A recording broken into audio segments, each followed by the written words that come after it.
السلام علیکم ورحمۃ اللہ وبرکاتہ۔ اعوذ باللہ من الشیطان الرجیم، بسم اللہ الرحمن الرحیم۔ رب اشرح لي صدری ويسر لي امری واحلل عقدۃ من لسانی یفقهوا قولی وقل جاء الحق وزهق الباطل ان الباطل كان زهوقا۔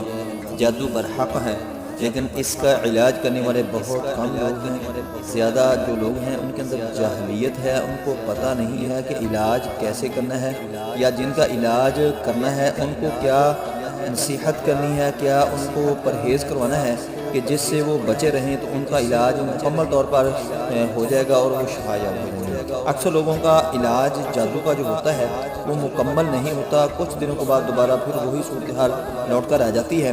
اس میں یہ ہوتا ہے کہ کچھ حفاظتی تدابیر ہوتی ہیں جن میں ان کو بتایا نہیں جاتا یا ان کا پرہیز نہیں کرایا جاتا، جس کی وجہ سے دوبارہ پھر وہ اپنا علاج کرنے میں فیل ہو جاتے ہیں، اور وہ ایک وقت آتا ہے کہ